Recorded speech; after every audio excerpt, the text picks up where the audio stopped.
Hello, everybody, and welcome to another episode of So Chatty. It's So Chatty for February the 20th, 2026. Walter is here. Aren't you excited? He's not. Oh, there's Mr. Magoo look.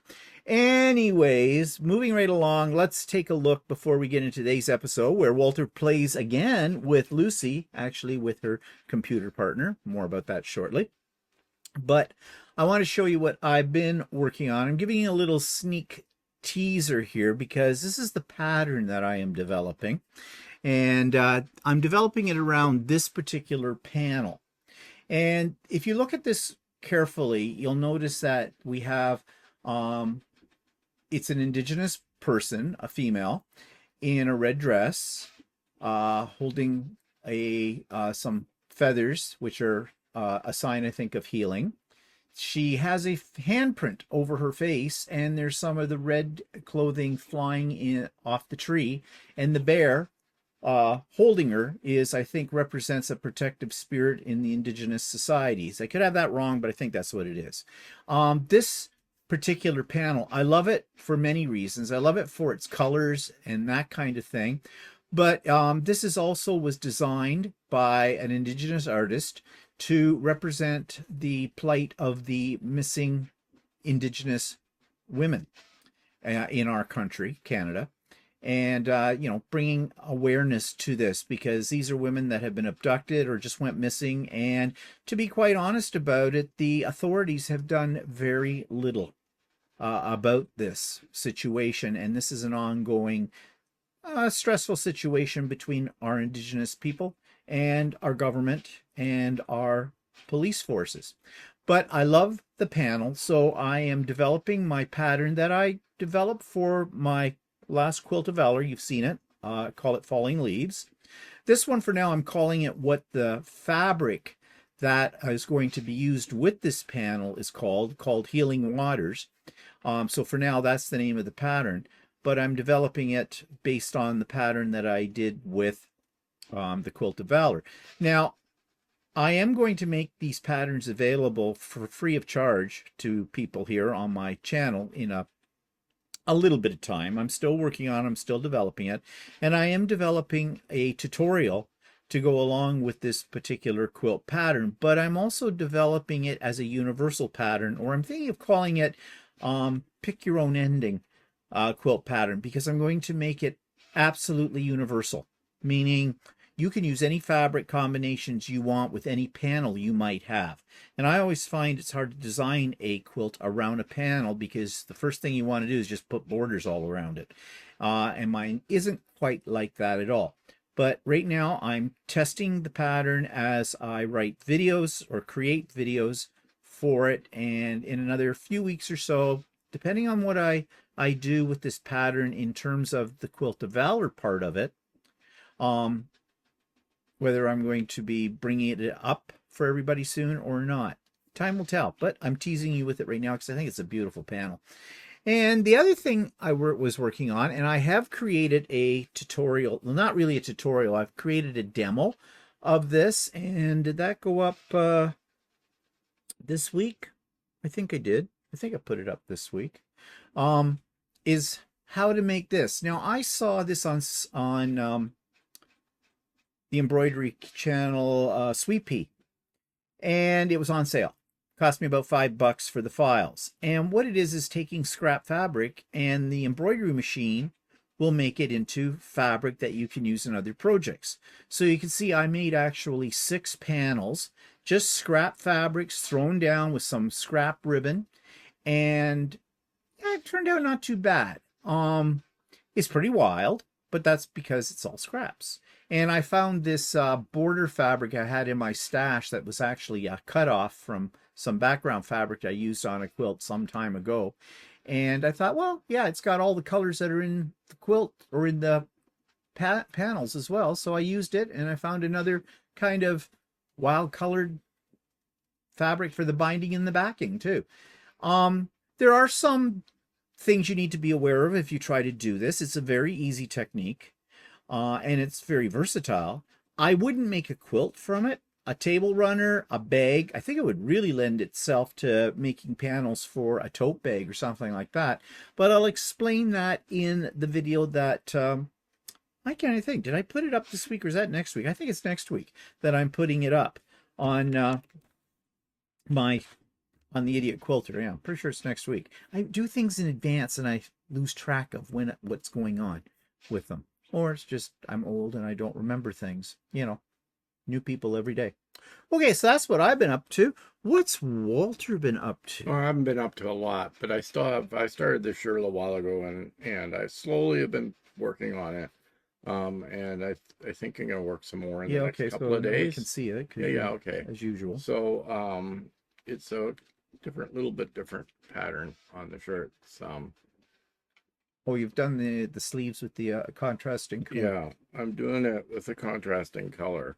So it looks like ledger type stuff. Ooh, I like that. And I'm doing the sleeve ends with black, and I'm going to do the collar with black. So ooh, that'll are you going to do black buttons? Yeah, I was planning to do black buttons too. Yeah, I debated what I would sew. The thread that I'm using is actually a thread that works with the yellow of it, because at one point in time I thought about using black, but I decided not to. I think if you use black, and in case a stitch snuck out somewhere, you'd really see that, whereas this, not saying you have any sneak little mistakes in it or not. Not that actually a black thread sneaking out wouldn't be a problem. It was just I thought there would be too many lines on it. Oh, so you've got a thread. Yeah, you know. Don't pull. I did sew the inside with black thread, and I'm gonna serge it with black thread. Oh, so okay. So well, we have something to look forward to for when Walter premieres his shirt, which you could probably get done tomorrow. Yeah, on the pop-up sew day, and then premiere it maybe on Sunday on our live. Yeah, probably. Hint, hint, hint. So speaking of pop-up, you should have got 2 emails from me this week. I was a little late on getting the one out. I usually put out for my mailing list when I have a pop-up sew day. I usually put that out on the Monday before the pop-up sew day. I forgot completely about it. I didn't think about it until about Wednesday. So I put it out on Wednesday, and I always put it the day before the pop-up, another reminder, and I put that out this morning. So you probably got 2 emails this week, and in those emails is the link.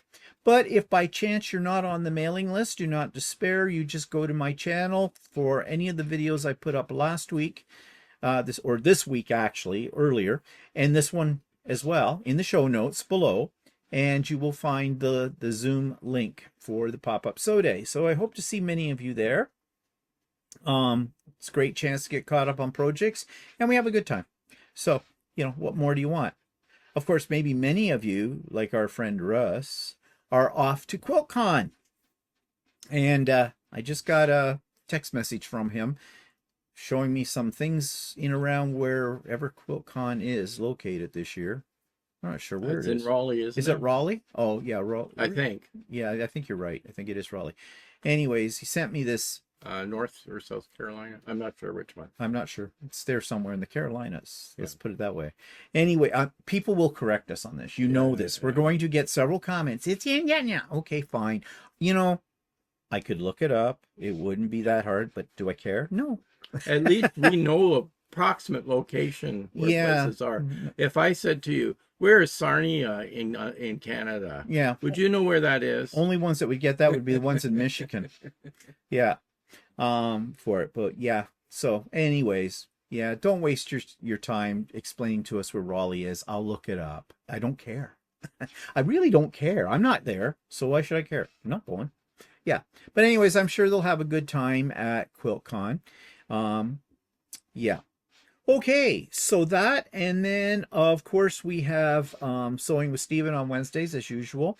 The link for it is always in the show notes, but it's now, well, no, it's always been the same link. So, you know, if you take it and copy it, you go into the show notes, and I have a whole thing on one of the videos this week telling you like where you can find the show notes, because I know some people are very confused by that, and it can be confusing because especially if you're using like your phone to go onto these things aren't quite the same as on a computer.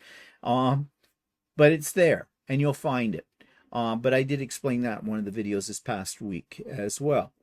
Okay, so today's main topic. Last week, you saw Walter learning how to load a quilt onto Lucey, the long arm, which he will probably by now have forgotten how to do it. Because it's one of those things that if you don't do it all the time, you do forget. And I always have to question myself. I have to think, take a moment, think about it, because I'm not using my long arm every day. Well, similarly with QuiltPath. QuiltPath is the computerized program that will do the quilting for you.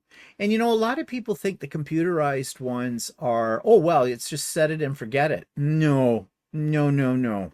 Far from it. It in itself is a skill in order to get it set up properly. Because you have to remember, in spite of all the AI that's out there, QuiltPath is a dumb machine. You have to tell it what you want it to do. And sometimes you have to think like the machine. And that's not really necessarily human logic with it. So what we did was, it's more of a demonstration. I had a scrap quilt that I want to get done. Walter managed the camera work this time because I couldn't really show him what to do and manage the computer or the camera and get in up close where we needed to be. So that's what this week is all about, is what QuiltPath. And for those of you that may have never ever experienced a computerized system for a long arm, I think you'll find this very, very interesting because it's very powerful, the program. And I'm only scratching the surface. And you did have a couple of problems, and you did make a couple of mistakes. Yes, and I did not cut them out. I got a little flustered, as I do sometimes, and Lucey and I, when I get flustered, Lucey giggles and becomes uncooperative again. So, but we got over them and around it, and you will see that in the video. And I think that's a good thing for you to see, because a lot of people who do long arming for other people give the impression that, oh yeah, bang, slap it on the machine, push, push, push, push, bye-bye, come back 3 days later or an hour later and the quilt's done. They need to be babysat, because as soon as you leave the room, at least with my Lucey, soon as I turn my back on her, she decides to be naughty. And yeah. So anyways, I think it'll give you a taste for that. So we're going to cut to that video right now. It runs probably, I think, about 30 minutes or so. You might want to pause the video right here now and get yourself a cup of coffee for this. And then we'll return at the end of it. And we pretty much show doing the entire yes, quilt. We actually show doing the entire quilt. I cut a few pieces out because it was repetitive with that. But yeah, we did a complete quilt. It wasn't a huge quilt, so we got through it in a couple of hours. We didn't videotape a couple of hours. Videotape, what an old term. We did not record a couple of hours on it. We cut it down because, you know, it could be after a while like watching paint dry. So yeah, so I hope you enjoy this part of the video. And now the next stage after this video, the next one we need to do is getting a quilt, or getting a piece of fabric. Walter, I have cheater cloth, but he doesn't want to use that. He wants I don't want to use the cheater cloth because it's got a big pattern on it, and I want to be able to see the stitches. He wants to be a purist, because I think, and so that'll be the next one when we get to that. Maybe for next week, we'll see when my people talk to his people, you know, if my people can find his people and nail them down to plan these things, because it's difficult. And we'll show you that, and Walter will be doing more with it. So when we come back we'll have a few comments about the video, and we're going to look at some comments, some interesting comments that came in this week about last week's video. And yes, that's today's plan. So without further ado, here's the video. Okay, go.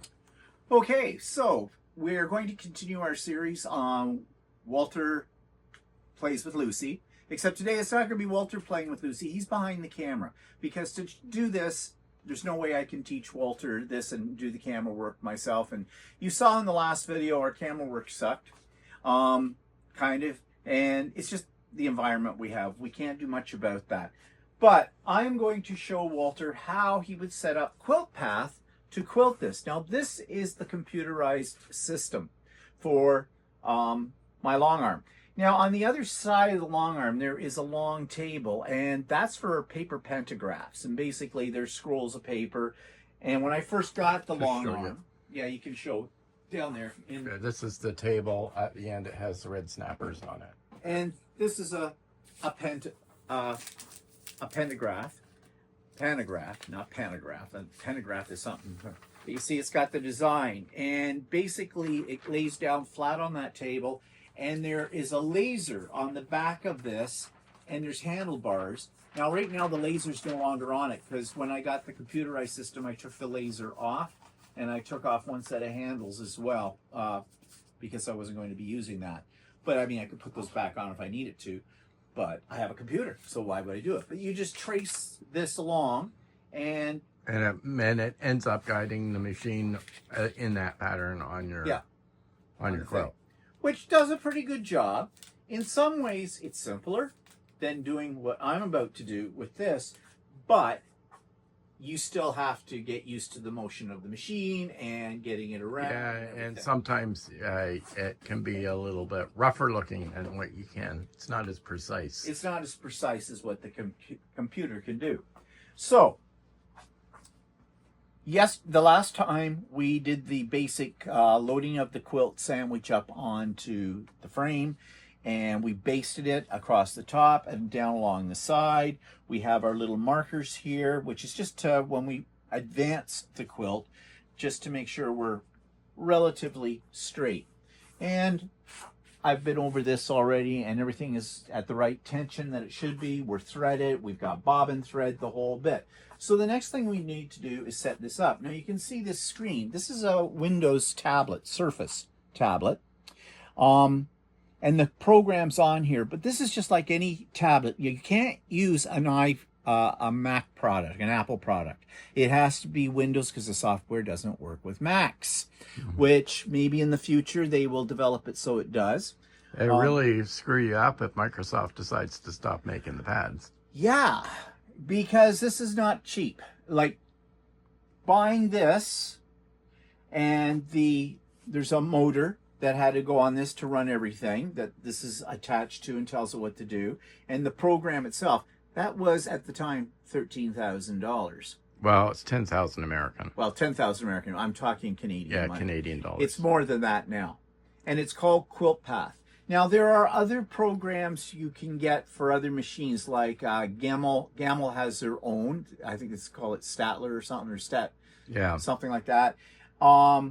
This is made actually by the people who make the Grace frames. Yeah. They're a company, and it has another name that they do. But they have a subscription kind of a thing. So there's different levels, which makes it not really cheaper because you have to pay for the subscription every year. Yeah. Every year. This is lifetime. Yeah. And free lifetime upgrades. Yeah. I say, or up. So once you buy this package, there's no subscription. There's no subscription or anything with it. So in the long run, I think that's better off. The one problem is right now this tablet has Windows 11 on it, and that's what it will work with. If Windows turns around and ever does an upgrade to, say, Windows 12 or whatever, I would assume this company is going to put out an upgrade to this that'll work with Windows 12. There are growing pains with all of that, but so far I have been lucky. I've heard of some people who have done an update on it and they couldn't get something to work. I have not had that problem. So, yeah. Anyways, this has a very steep learning curve. I'm still learning. It does a lot of things. I'm going to set it up for an edge-to-edge design because that's what I'm familiar with. You can do it as individual block designs. You can set it up so that the computer knows where your block is, and you pick a design and it'll fill in the block for you. And I've done it on a couple of quilts. It's more time consuming than edge to edge because of course you have to stop and realign and everything like that. But if you want something that looks really custom quilting, like on this quilt here, if I want to do that, I might do a different pattern inside each one of these blocks. And here, because I have the triangles, I would do maybe something else, like say feathers or something in here. I could do a different one in the border pieces as well. but that's going to be a lot of time. And that's when you take your quilting to have it long-armed. Custom quilting is going to cost you more than edge-to-edge design, simply because there's more time involved. Okay, so this is just the tablet turned on. I haven't loaded the program yet, and it comes with a stylus as well. This is a touch screen. So I've got everything turned on. You saw the other day that we turned on the needle head and we turned on the motor that runs everything. That's already turned on. My thread is threaded. My needle is threaded. Everything's laid out, as I said. So we're going to go into Quilt Path. And we're going into Quilt Path. There we go. Has to load it up. And it comes up and asks me just to make sure that my needle is up. And this is away from the bars because it's going to move here a little bit. Just to set itself up. And here's our main screen. Now there's a lot of things going on this screen and we're not going to look at a whole ton of them. But we're going to do, now there's one I've said I'm going to do an edge-to-edge design. This is a new feature. They did an upgrade recently on Quilt Path. Nobody has any idea what that does. It doesn't make any sense. I asked Tracy about this at Whirls and Swirls, who's a certified APQS dealer and technician. And she said, yeah, don't know. And nobody seems to know. So we're not going to worry about it. We're going to go to what I usually go to, and that's a pantograph. Only this is a computerized. Now, the first thing you have to do is you have to set up the safe area. This is the area where the machine, what the machine can work within. And it's very easy to set it up. Here they're showing you what to do. And this is one thing about this program. It will tell you what to do each step of the way. So it's got a picture of the frame here, and it wants me to move my machine, the needle, to the top left corner. And you don't go right to the very top left corner. We're going to go just a little bit above it and beyond to the left. And I'm going to hit top left. Now it wants me to go to the bottom right. And this is the area, the maximum area that the machine will work within. You want it a little bigger than your quilt, obviously. So we bring it here to close to the bar and tap that. Okay, so this is my work area. This is my safe area for now. There's another thing. I have to give it some dimensions here for what the size of the actual quilt is. So I know that my quilt is 58 inches square, but those are not the measurements I'm going to use. The reason being is the machine calculates size slightly different from using a tape measure. So it has a built-in tape measure right up here. And what I'm going to do... The tape measures. Tape measures right there. Yeah. Okay. What I'm going to do is I'm going to put my needle, I'm not dropping my needle, I'm just moving the carriage over about an inch or two away from the edge. I'm giving myself a more generous amount of workspace here. Because if the quilt, as we roll it, goes a little bit crooked, the pattern's going to be maybe more in or a little out. So if I have a little room on each end to play with, then I'm okay. And I'm just going to hit on here the little ruler, and it's going to ask me to mark this side of the quilt, the left side. And then I just drag this straight across horizontally over the opposite side, go a little bit beyond the edge of the quilt, and then I click that. And now, which is important because I used to forget to do this, I have to apply that measurement. Okay, in here in this little box is telling me what it thinks my total width is. It's 60.609 inches wide, but I said my quilt was 58. Yes, but I went further than the quilt. Yeah. Now here is a measurement that's important. It's called the total height. That's the total height of the quilt. Well, my quilt is 58 inches long. That's the height. But I want to give myself a little bit of extra. I want the pattern to go right to the edge and it'll go off a little bit. That extra I'm going to be cutting off later. So you don't use the tape measure for this. You just put that dimension in. So I'm going to click on that box and I'm going to put in, let's see, I said about 58. I'm going to put it in at about, I'm going to be generous. I'm going to put it in at 65. That gives me more than enough. So there is my quilt. what the machine thinks is my quilt. And that's all that's important, is that's what the machine thinks. Okay, so I'm just going to bring it over here to the center for the sake of filming. Next thing is I need to pick my pattern. So they have something called Power Pento, and there's a lot of different things this can do. I just take this and leave it. It's defaulting at Power Pento. That's all I want. I'm going to do a select pattern. Now, in here, we have all the different designs. You can see there's some folders, different designs. You can buy designs online from, one I go to quite a bit is called Urban Threads. And they usually run you about $15, $16 American for them. And you can load them into your Surface and pull them up. I'm not going to show you how you do that. Because that's moving into computer technology that, right now, Walter doesn't need to know how to do that. He could figure it out, though. It's not that hard. All right, so we need to pick a pattern that we like. Now, this particular quilt, I'm not that concerned about the pattern. I kind of want something that's just for the sake of keeping it together. So I'm thinking maybe some wavy or swirly little lines. The more complex the pattern, the longer it's going to take you to finish the quilt. And this is a long process. A quilt this size, whatever pattern I pick, would take me probably a good 4 or 5 hours with the computer to probably do. So let's see. I'm thinking I could use the curly cues.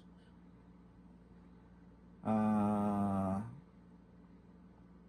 don't want any of those. I could use the loops.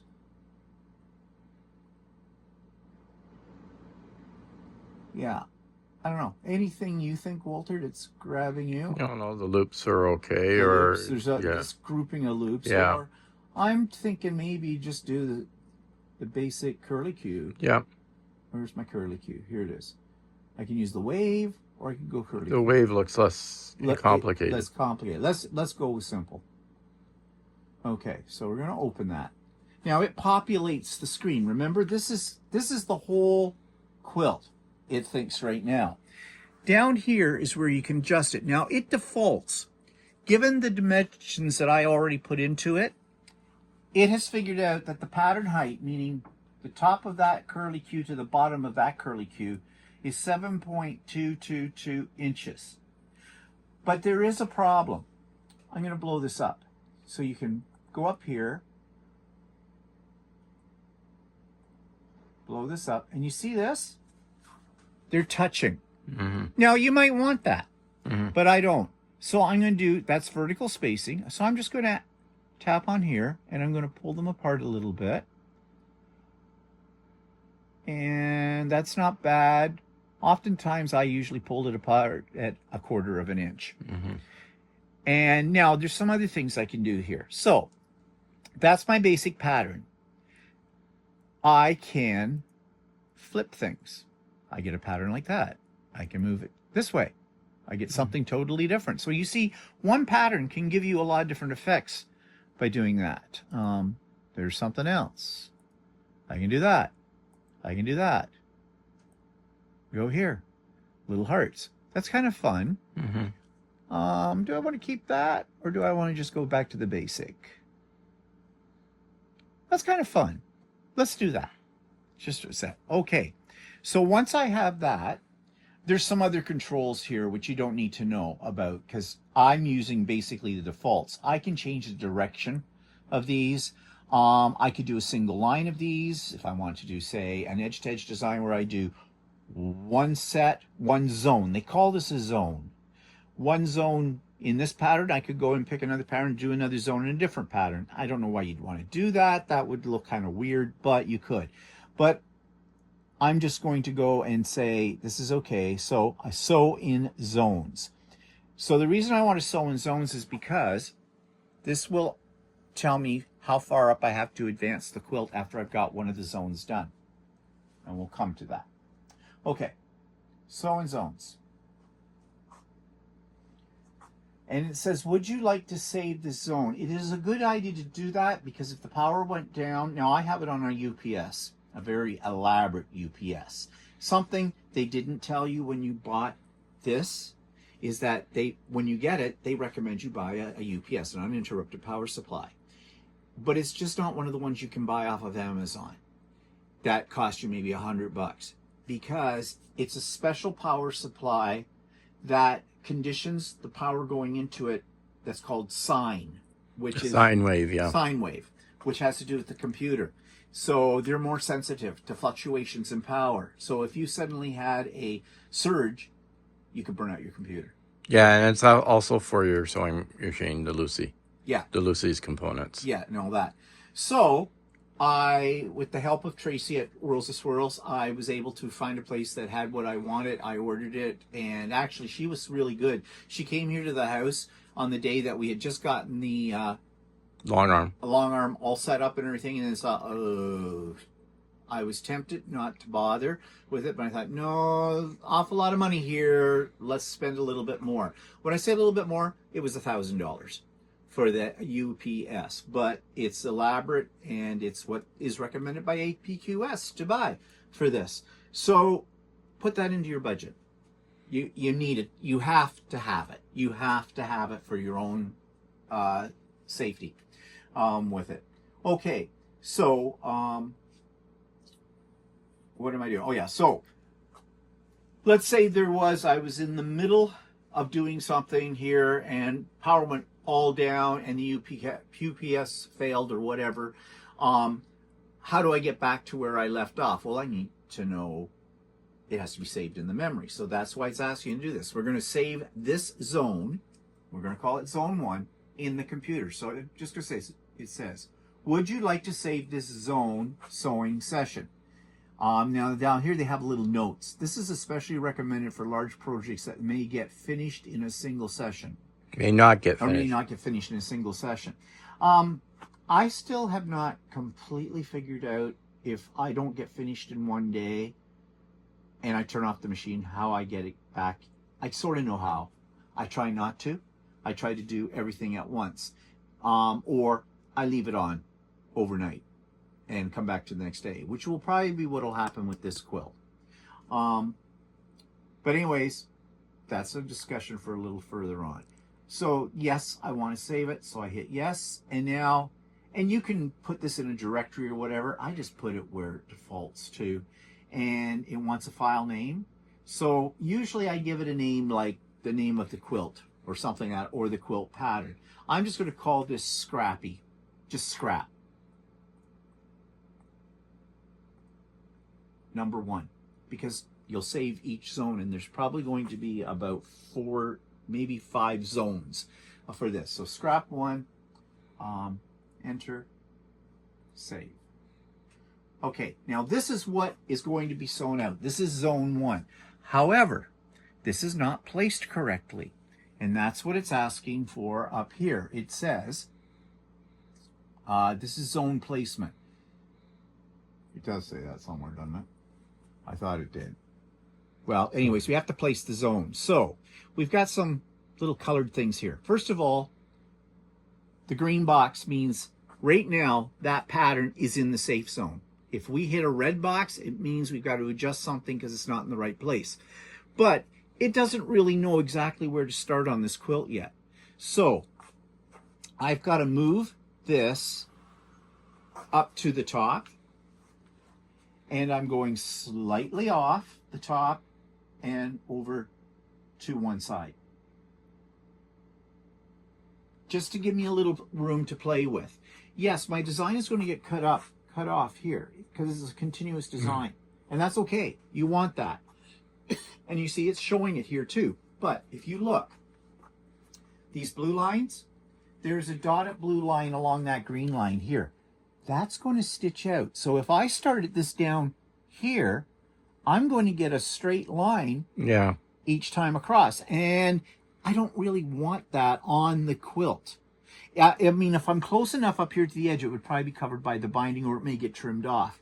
But to be safe, I'm just putting it a little bit above. So I'm going to start in the batting. And I'm going to mark that as position A. Now it's coming up and saying they recommend that you mark it for future use. Well, I have been doing that lately. I wasn't doing that at one point in time, and it's a bit of a safeguard. So I use my tape, and I just use, got a thinner roll. Where is it? I thought I had a thinner roll. Oh yeah, there it is. Okay.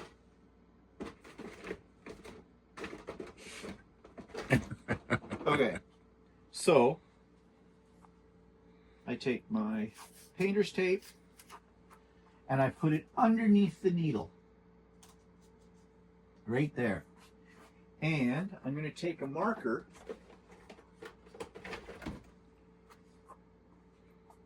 and it says, I recommend that you mark the spot. Okay, I take the red marker and I just put it in underneath the needle and put a little dot of red.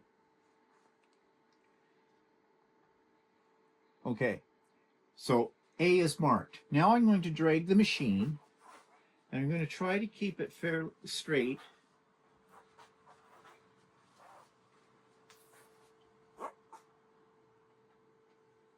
And I do the same thing. I go a little, I'm at the top, maybe a little high. It'll tell me though in a minute. And I'm going to mark B.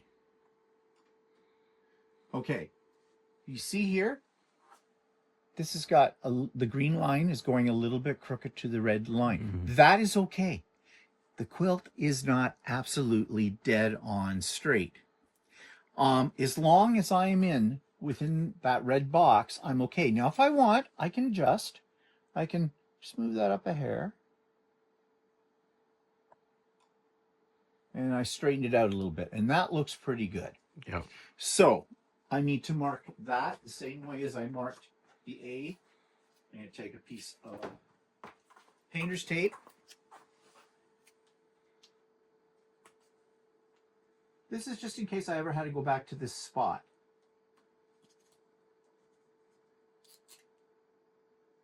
Okay. All right. So I have my placement there, everything. Now, I have a button that says so. I could hit that. This will go over. Actually, what it'll do is it'll tell me to move my whole machine over towards the starting point. And somewhere in it, doesn't have to be exactly on it, and then it'll automatically adjust where it should go, and then I pull up my bobbin thread, and it'll tell me to do this. It'll give me time to do it. You'll see that in a minute, but I don't want to do that yet. I want to test this design. I want to see how this is going to work on here without sewing it. So I have a button that's called Trace. So I hit that, which means the machine is actually going to follow the pattern, but it's not going to sew. Here's what I was talking about a moment ago. Manually move your machine near the location flagged on the screen with the red. We're talking about this red star. So if I hit OK on this, it will go over there anyways. But that takes a while because it doesn't move that fast. So I'm just going to drag it over here in the vicinity. I don't have to be exact. And hit OK. And now it's going to put itself where it should be. Okay. So that's where we're going to start. Now you're going to say, wait. I thought I hit trace. I didn't hit trace. I must have hit so. But that's okay because it's not getting in there enough. I'm just going to break the thread.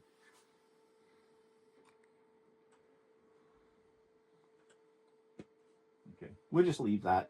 That's fine. Bobbin thread, though, I will need to cut. Yeah, these things happen when you're looking at the screen. You gotta make sure you're putting your fingers where they're supposed to go. So, we're gonna go back to placement. And I think we're okay. I don't think we need to replace it. It's going to all sit there. Okay, this is what I want, is trace. Use your little pen. Use my stencil, or my stylus. Where is it? Too many things.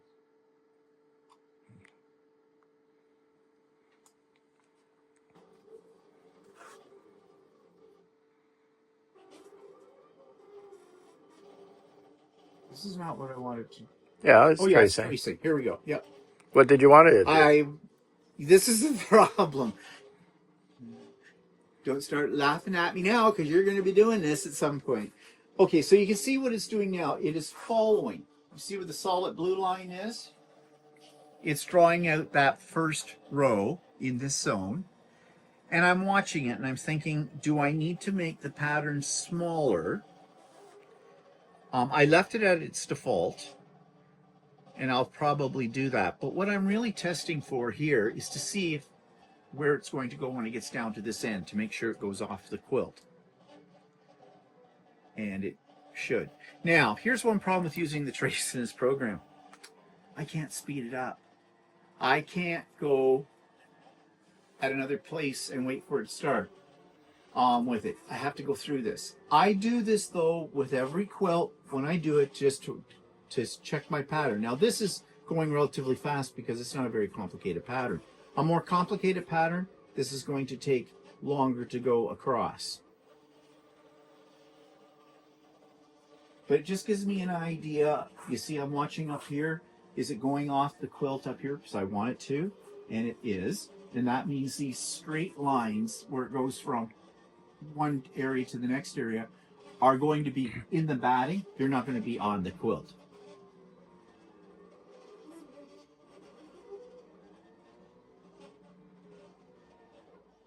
You can adjust the speed of the machine when it's sewing. I'm at the medium speed.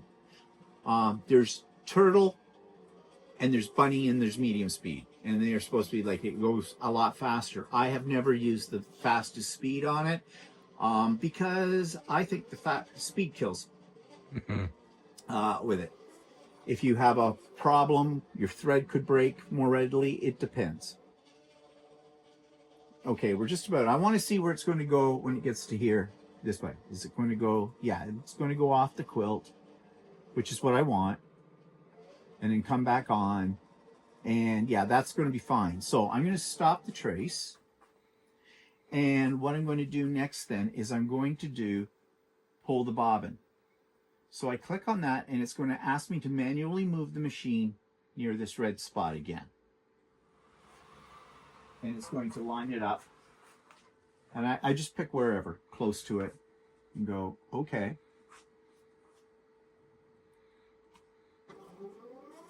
All right. Now, I'm going to grab my thread. Oops. Ah, shoot. It figures. I do it 1,000 times now. I unthreaded my machine, so I've stopped it because I missed. There is actually, this is the new upgraded version. Before, it would allow me to tell it when I wanted to pull up my thread manually, and now it does it automatically. But I think there's a setting that I can adjust so I can do that again. Okay, here we go. All right, we go back and we're going to do, there's a redo button for the bobbin.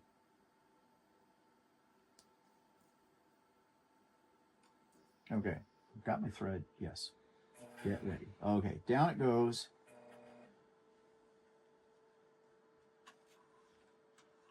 And now it's going to move itself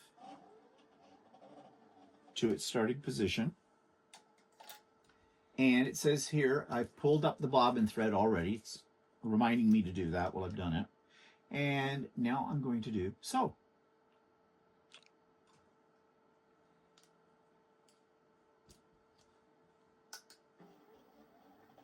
And I just keep these out of the way. I'm going to clip them off once this gets going.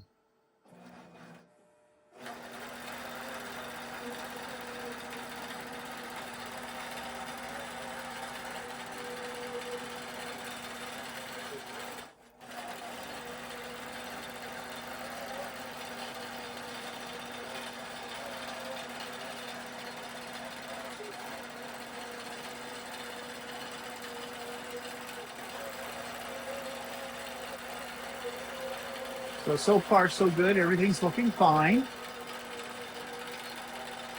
And this is going to be a fairly open pattern, as you can see, which is fine. And yes, the machine does make that noise, and that's normal. They're not silent machines.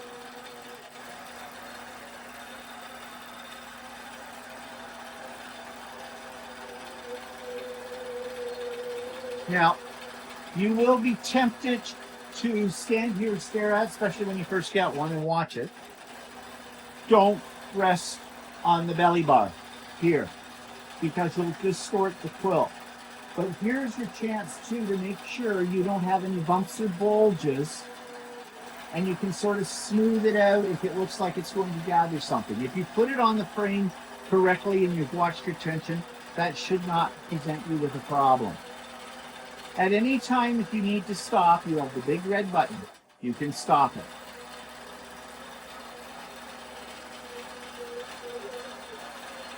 Now, what happens if you get a thread break? Well, that's another lesson. And that took me quite a long time to learn how to get things lined up properly, but I know how to do it now. So really, it's not a problem. What I was doing was, because you will run out of bobbin thread. That bobbin I put in there will not do the entire quilt. I will have to make several bobbin changes along the way. And here on the screen, it tells you length in inches of the design it's doing right now. It's 391 inches. Total stitches is 3,911.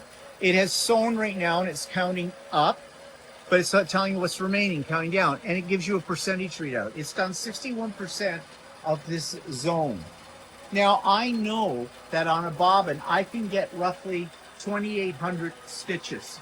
So I can estimate when I'm going to need to change a bobbin here, how many zones. This isn't using a lot of thread.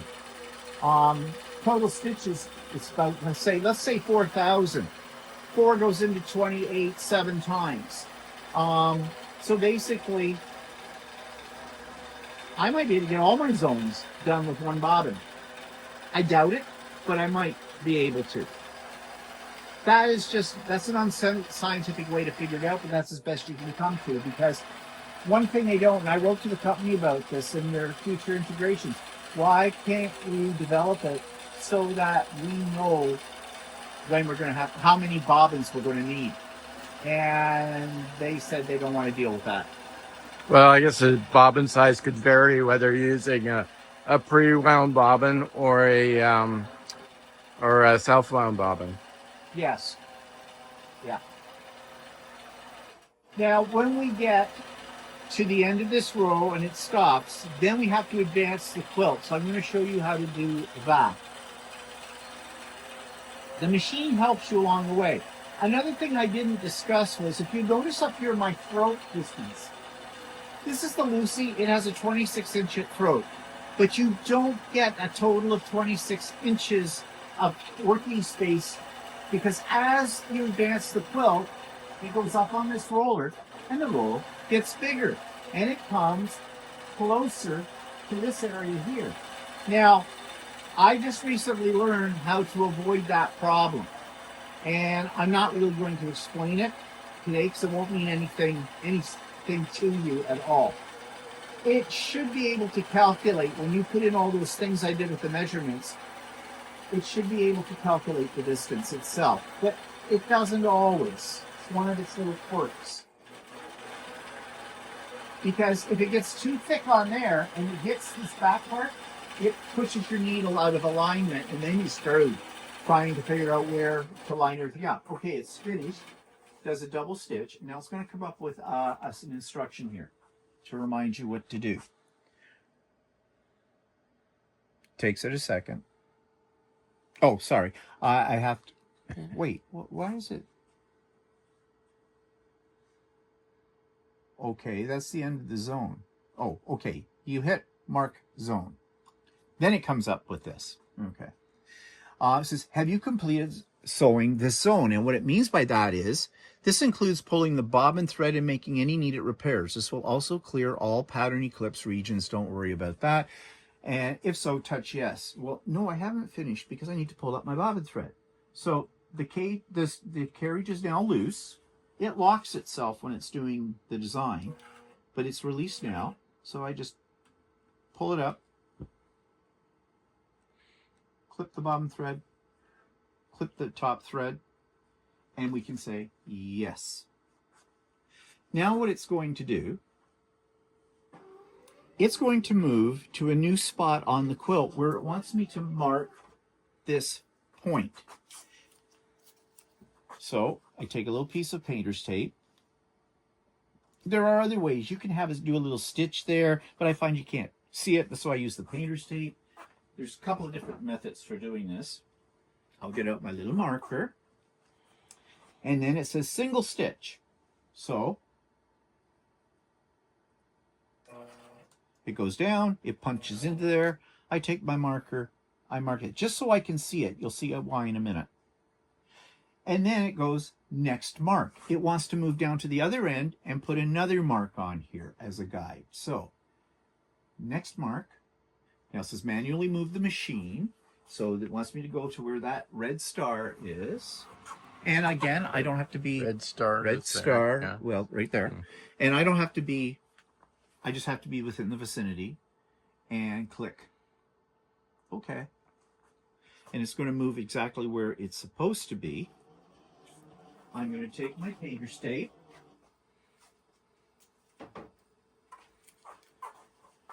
I'm going to place it underneath the needle. And I'm going to do that single stitch again. Up. And I'm going to mark it with my marker. Okay. So I am now done marking my zone, where my new zone is going to start. But I need to move the quilt forward now. So we got, it says done. So we do continue. Are you sure all of the zone markers have been properly placed? Yes, I am. So I go yes. It says the machine will now move to where the fabric marker for the next zone should be positioned. These are my fabric markers that I put here. So I just click OK, and the machine is going to move it up.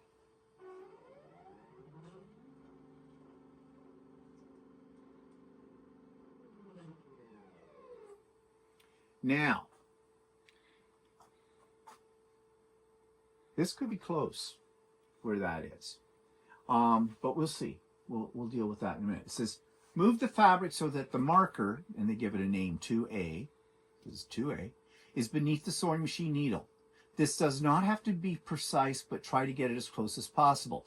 Okay, so what I need to do now is take my clamps off from each edge. Take off my locking clamp on the belly bar, and I have a foot pedal down here, and I'm going to wind.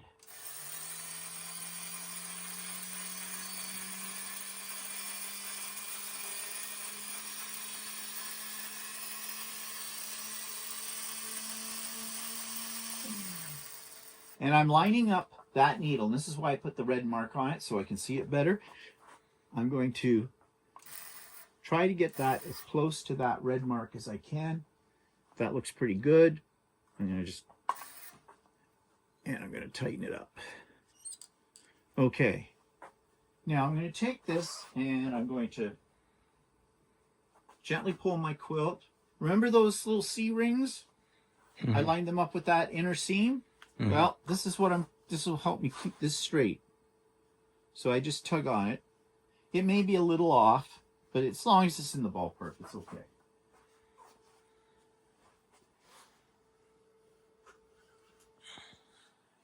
And I'm going to put my end clamps back on both edges.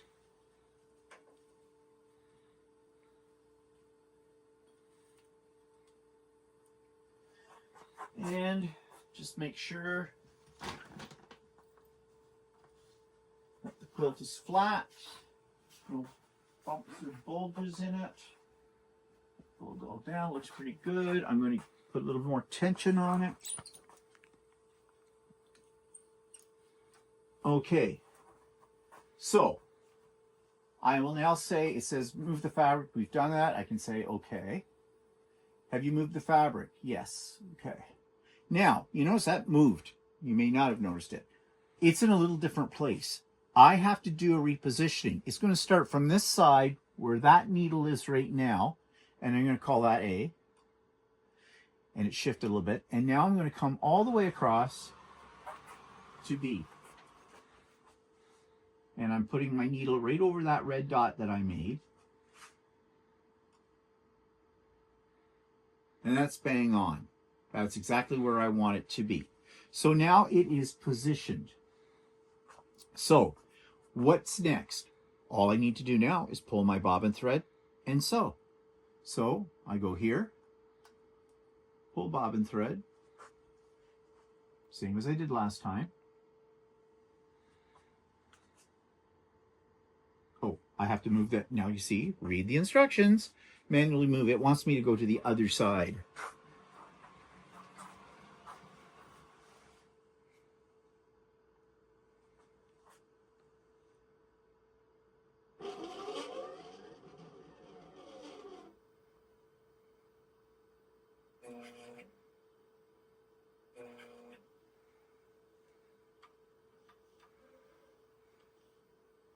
And it's going to move. Okay, and I've got it, and now we're going to sew.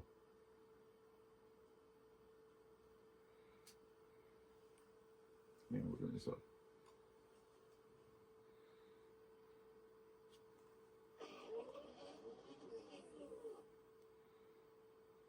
Ooh, I made a mistake.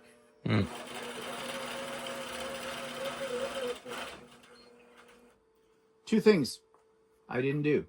One, I didn't baste. I should have gone down and basted on the side. The reason that's important is because if this comes back and it picks up the edge of this, it's going to curl it over. So I'm not screwed here. What I'm going to do is, and I didn't save the zone either. Well, that's, I could still work with it, but we're not going to worry about that. But the part is I want to baste this. So notice this is locked. I can't move it. So there's a selection here. I can go release carriage. Now I can. Now I have free control. And so I want to break my bobbin thread here. There we go. Just break that. Okay, so now I'm just going to baste it like I did last time. Don't need to worry about the top. There's a lot of things to remember, and I'll be honest, I'm nervous about doing this and showing this to you. If I was here by myself doing this, I wouldn't be having these, forgetting all these things. But because I'm trying to think ahead, which is probably a mistake. So that's my excuse, and I'm sticking to it. All right, so let me drop my needle, pull it up, pull up my bobbin thread. Where is it?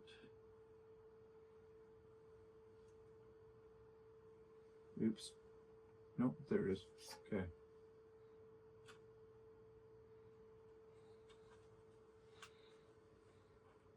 You know, do it again.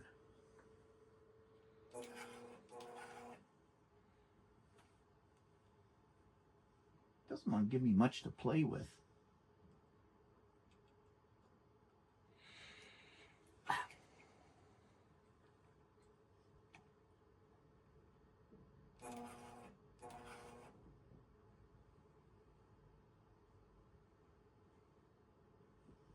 Jeez. I think it's because when I didn't really break my throat.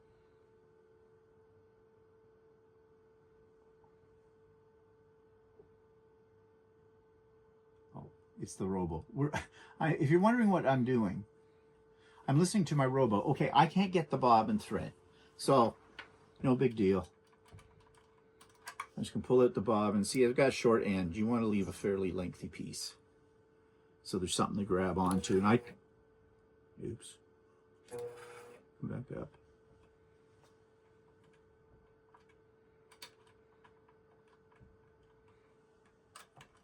Okay. Put this back over here. And let us try this again.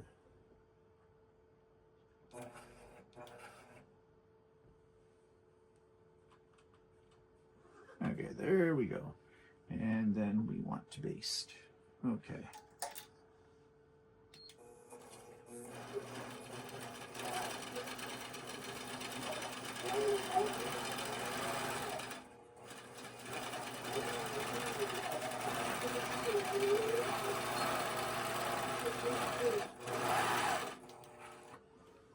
And I want to break my bobbin thread. There we go. And we're just going to go over to the other side and do the same thing.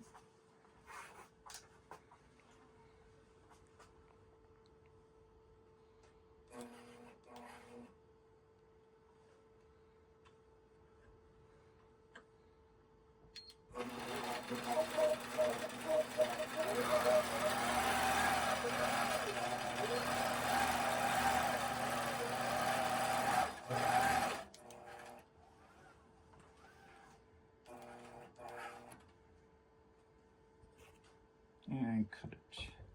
Okay, I've done that. Now I want to get it back where it should really be.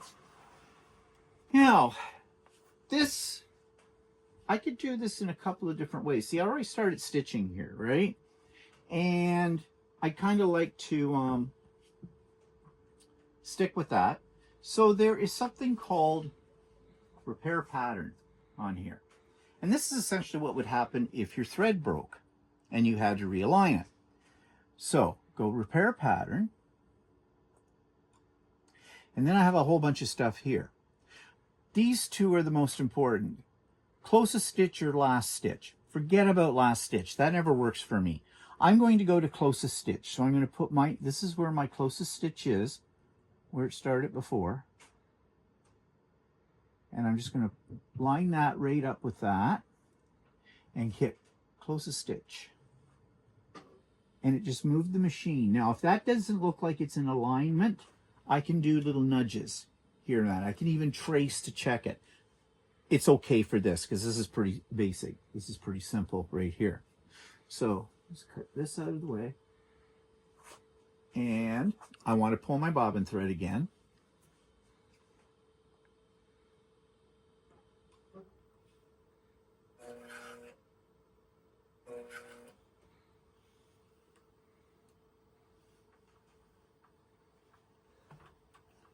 And, oh yeah, it's going to do this. This is the new version. It does this to pull up the bobbin thread, which I've already done. I can ignore that. I'll just do so. I should go into the settings and set that to the way I had it originally. So it's going back to the starting spot.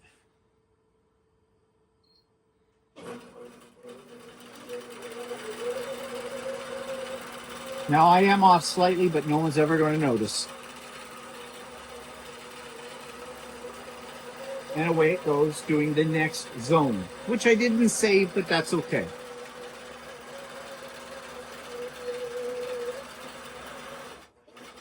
But that essentially is how you would do it. Over here somewhere, it came up, there's a thread sensor on here. That's what this little box is. It senses when you have your thread is what your bobbin thread has run out. It's a little black box on the top, right? The little black box. What it's doing is basically the thread is wrapped around that, and it senses when the tension isn't right because the bottom thread isn't pulling against it. It will take a few stitches without thread sewing before it stops, and it'll come out and say your thread is broken or out. I would release the carriage, pull it over to where I can get at the bobbin underneath, put in a new bobbin, and then I would go to that repair. I would move my machine as close to that last stitch as I can possibly get it, and then hit the repair for closest stitch, and away it go. And that's how you do a bobbin. When I first started doing this, I was so petrified of my thread breaking, and that's why I know approximately how many bobbins I'll go through before I have to change them. I would change the bobbin over here instead, and not have to worry about picking it up to where it left off. yes, I wasted bobbin thread because of that, because sometimes I might have quite a bit left on the bobbin. Now I don't worry about it. I let it run out. And it does a double stitch, a locking stitch, when it starts up again. So you don't have to worry about stuff pulling out of your quilt. You've got this come over to the end.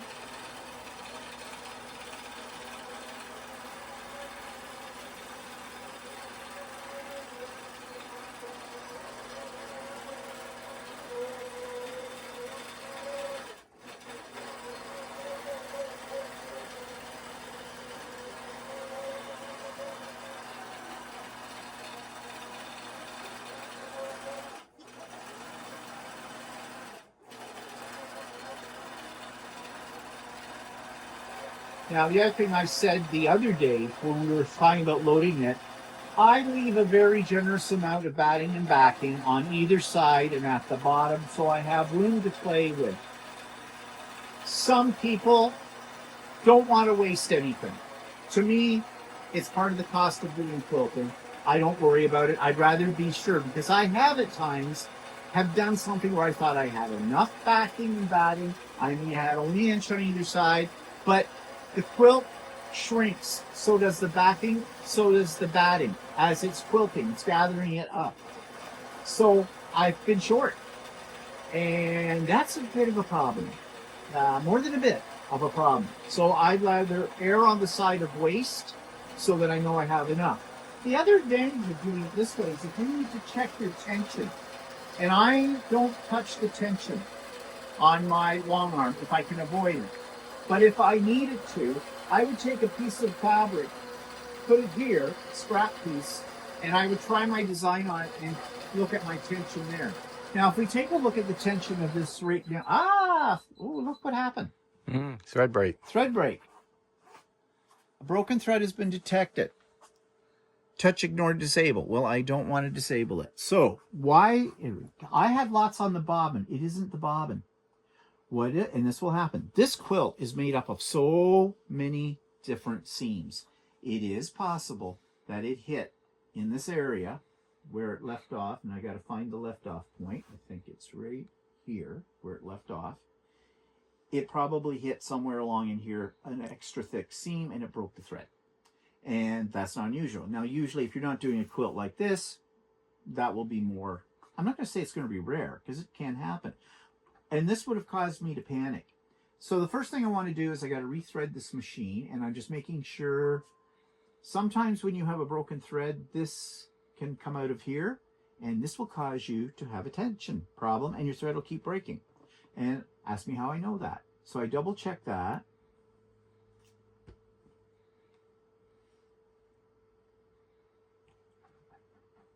By the way, you want to watch this arm on this one. This is more for Walter than the rest of it. Because if you put that up too high, so, but you don't want it too low either. You don't want to hit the bar. This one you can put up out of your way and leave it there if that's better for you.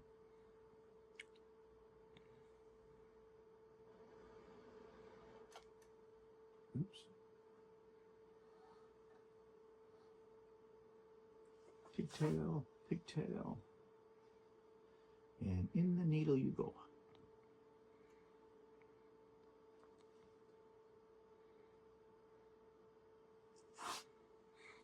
Now, when you're blind, this can be very trying.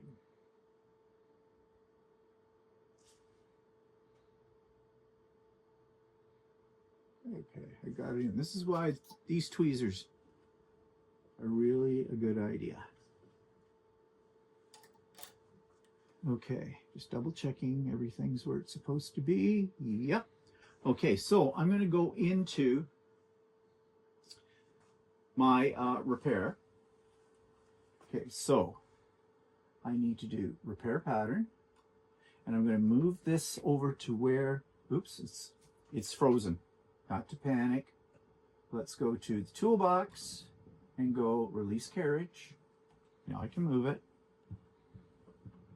And I'm finding that spot. Now I usually like to go not right at the very last stitch, but a couple of stitches before it came to the end of that. closest stitch. And that looks good. I'm going to pull my bobbin thread.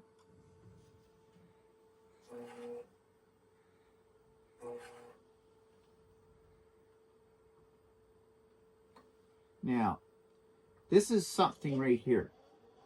Okay. You pulled it back down, so I need to do that again. But I realized something.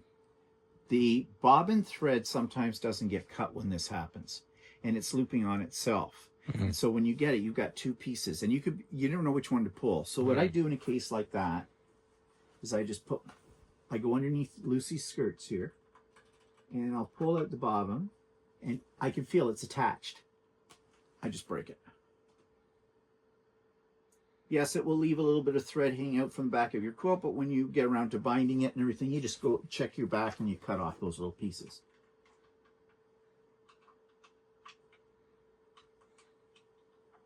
You got to feel around here. Is this good for you, Lucy? I can't find your hole. Oh, there you are.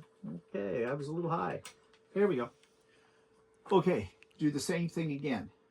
I have to go back.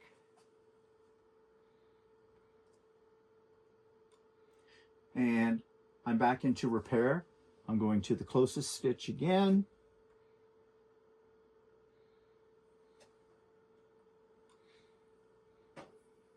Okay, that looks good. I'm going to pull the bobbin thread.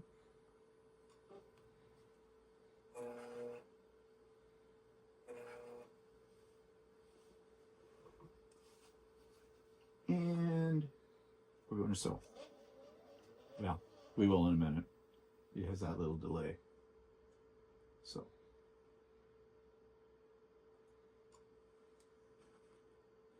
It's going to come back to the spot. And it's going to start to sew.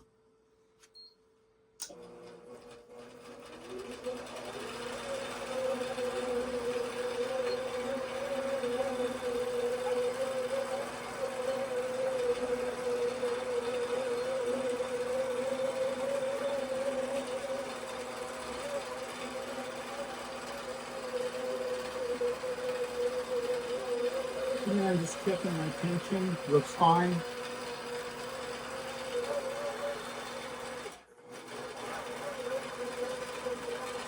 And it's working its way back to the end of that.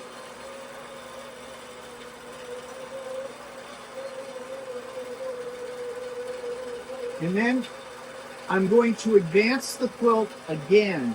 I'm a little worried. I'm worried that when I advance the quilt this time, the roll might be too close up to here. If it is, then I'm going to show you how to fix that. If it's not, we're not going to worry about it. That's on a need-to-know basis.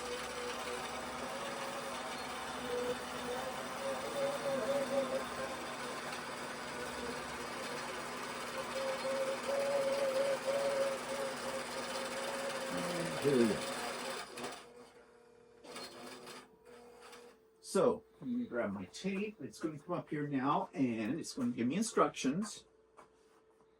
First of all, I want to mark my zone. And it's going to say, have you completed sewing this zone, which includes pulling up the bobbin thread? No, I have not pulled up my bobbin thread.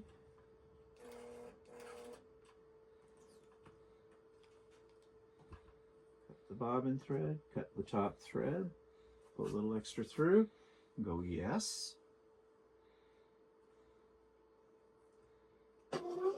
Now it's going to come down to where it wants me to mark the first part.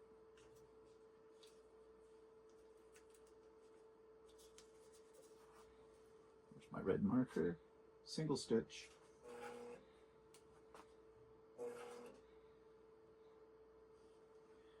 And now we're going to go to the next mark. Did you have to save that? Not yet. Oh, okay. A good point. Remind me. Manually moving it over.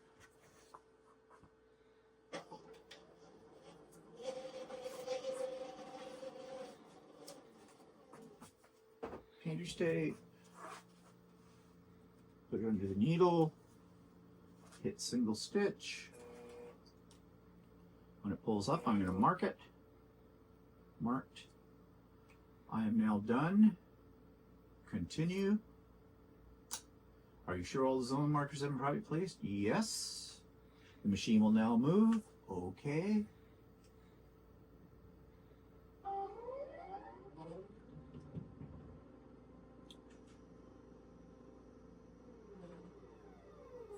Okay. Now, it wants me to move this fabric marker under that needle on that red dot. This is why I have a red dot on here, because I only have a foot pedal at one end. Should have 2 foot pedals, one at either end, but they don't. And I need to move this up, and I need to see approximately where this mark is going to be. That's why I mark it. So take off the end clamps. Now, just as an aside, always look at your needle before you do this to make sure it's still up. This machine has a glitch somewhere.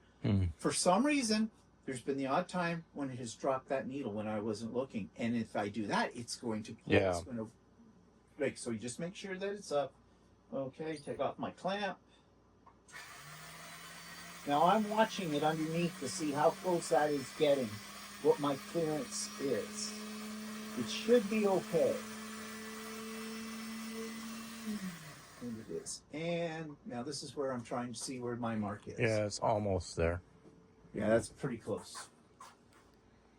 It's you go smidgen more. Smidgen more. More. Yeah, it doesn't have to be More. absolutely exact. But close. Okay, locking down the belly bar. I'm putting on my end pieces. And I'm just giving a little pull. Now I want to show you something. Come here. See my C-ring? Yeah. See? This is Yeah. how much it has moved. You can tug it a little bit over, but you don't want to No. warp it. Now just readjust that. That's going to happen because quilt condenses. And that's also why you want it to go off the end, right? When That's right. Because if I didn't leave enough for it to go off the end, it could start in here and I'd have a bold spot. And nobody wants a bold spot. Except Walter.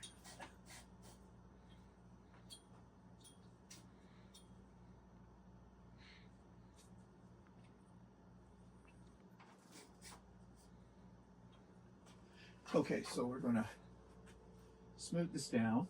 Sometimes you'll get some little threads that'll come up on your seams as well. And see, right here. You can give it a little tug and see if it comes out. That one did. Sometimes they don't come out. You just cut them off. They're not going to hurt anything, but you don't want to really quilt them into the quilt. Okay. Yeah, you have to base the seam, right? Yes. And I have to save the zone. Okay. So, but first of all, I want to make sure that's all smoothed out. I want to make sure my tension is good on there. No major bumps. That's the fabric. Okay, so now it says move the fabric on the marker. So I've done that. Have you moved the fabric? Yes. Okay, now I'm going to mark the placement and then I'll save the zone. So this is A mark, so I'm just going to bring this down a little bit over top of that again. A. And then we're going to go all the way over here to B.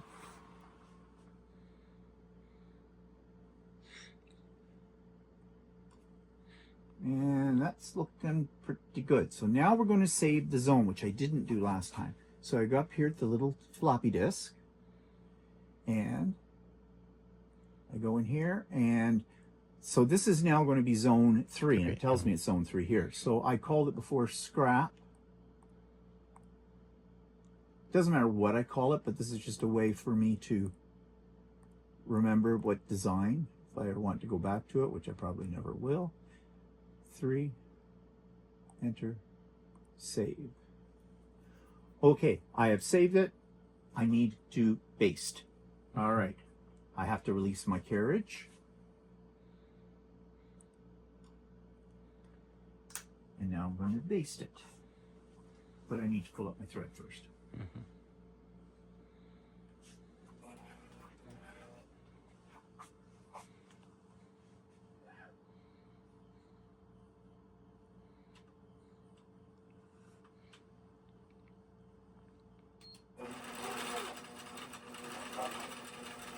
As I said, you want to keep it as close to that edge as you can without going off, because your fabric could get caught by your foot and get folded back onto itself, and then it'll be stitched down.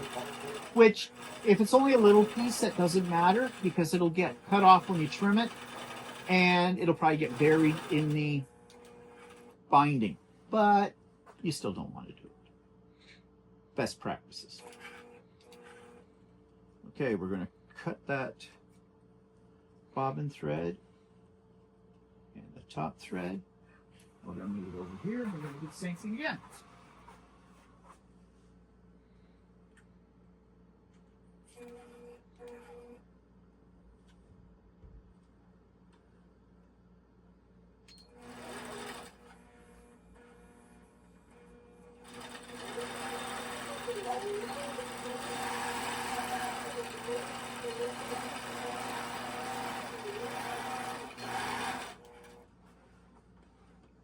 Bobbin thread.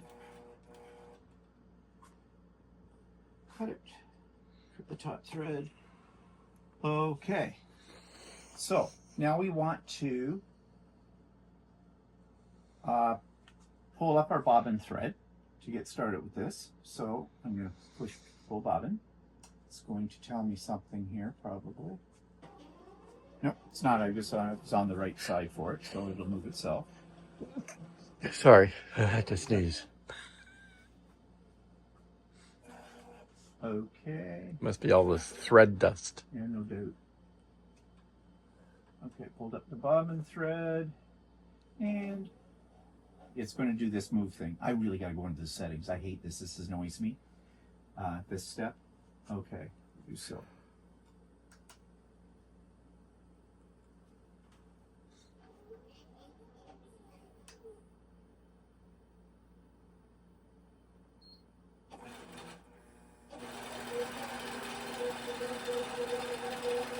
Kind of way it goes. Now, I have not put a new bobbin thread in this yet. I had a bobbin break, a thread break, but it's still the same bobbin as I started with. And my estimation was I could do 4 or 7 of these zones before I'd have to replace it with a new bobbin. Maybe, maybe not, because this will get down to about here, and that means there may be 1 zone left, or it may have to be a partial zone. It may not go right to the end. So I'm just going to talk you through while this is doing this, because it's getting a little long and you're seeing the same thing over. When we get down to the bottom of this, there's something that may happen. Depending on how much of this gets pulled up, I may be able to just baste it like I basted the top. I'll come down the side and I'll go across the bottom and baste it. But if I don't, if this comes up and this is too close to the belly bar, or this part is really too close to this, I may have to use long pins and pin it down. That's just to keep it from curling up on itself, like I mentioned before. So you have both those options. And then it is going to sew off into the batting down here, but then essentially your quilt is quilted. Then you just take it off of here and trim it up. And to take it off, I just unroll it. I take my batting scissors and I cut it out. It's like cutting out a paper doll. I just maybe a ½ inch away from the edge, cut it up all the way around, and then I take it to my cutting mat and I square the whole quilt up, and then I can bind it, and it's presto bingo. It's all done.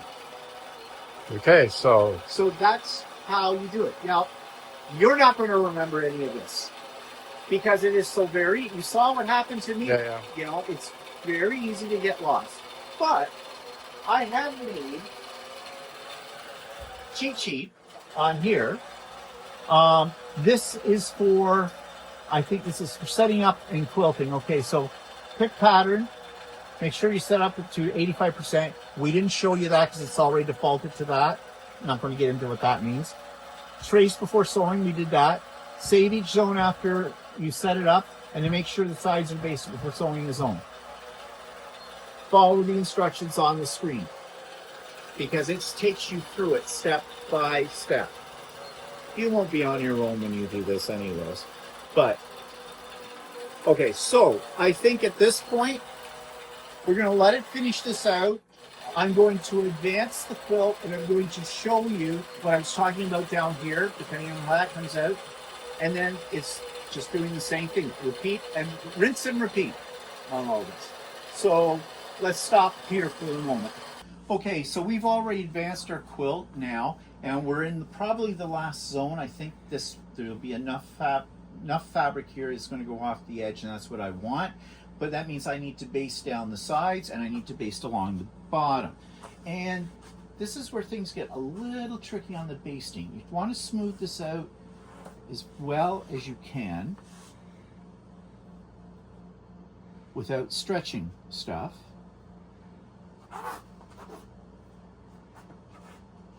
Because we don't want any tucks. Okay, I need to release my carriage. And now I can pull up my bobbin thread and baste down this side. There we go. Okay, now I'm just going to smooth that a little this way.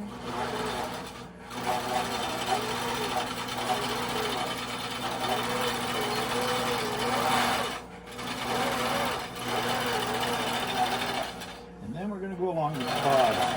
Very much like I did the top, I'm sort of getting it as close to the edge as I can without going off. And I'm using my fingers right now just to pull the fabric a little bit just to make sure there's no wows in it. Again, I'm being careful that I don't warp anything.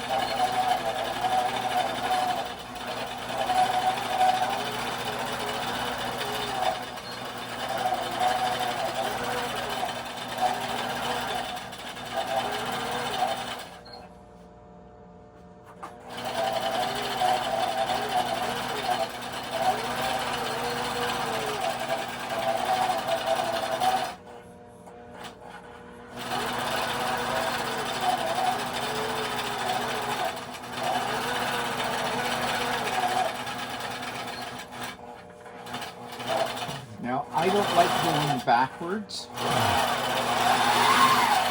I find there's a little bit of tension on this. So I'm just going off on the batting. I could have broke my thread and started over from there, but why bother?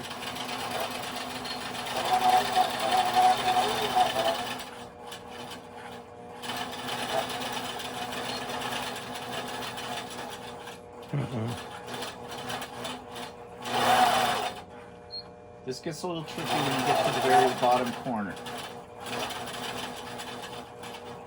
Because I'm trying to avoid a tuck. If I get a little teeny tuck down here by the stitch line, that's okay because that's going to get cut out. Okay, let's pull the bobbin thread. Now, I don't think the camera will pick this up, but I have the tiniest of little tucks right here from that. That's okay. This is going to get trimmed. That'll probably get trimmed off or close enough, and then the binding will cover the rest. It's not going to be a problem. Okay, so now we want to do the last bit of sewing, so we need to pull the bobbin thread, and I think it's going to start. It's going to start on this end. Yeah. Bobbin.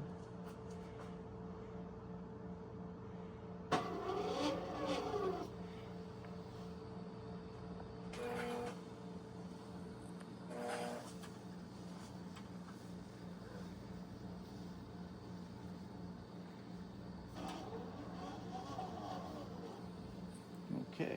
Now, when you start to sew on here, you'll notice that there's they're not really wrinkles, but there's little rises on it. You just want to, without getting your hand underneath it, just kind of smooth it as it sews around, just to make sure you don't get a tuck. Probably won't be a problem, but so. Don't like my touch today, do you, Lucy?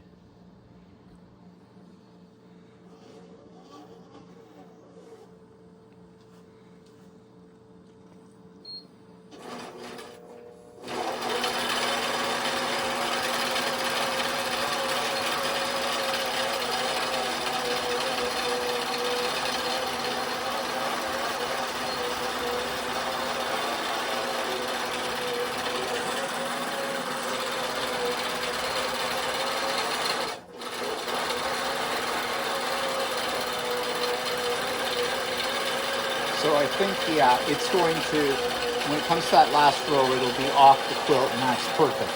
That's what I want. That means I don't have to do another zone. And I haven't had to change my bobbin either. So my estimation is pretty good. If you're not quite finished yet, it could still happen.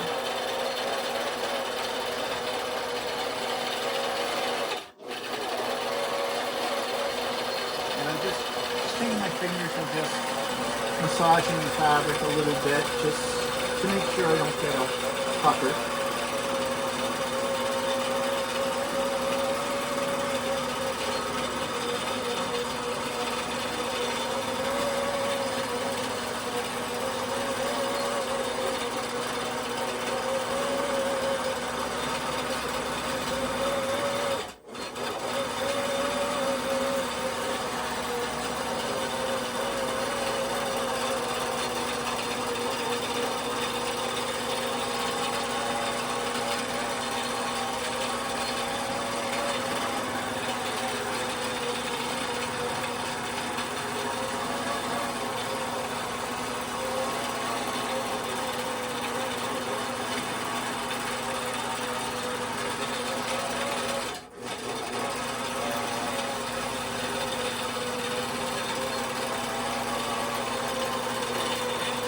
So I just want you to see if I have been correct in my estimation of how far the last row is going to go.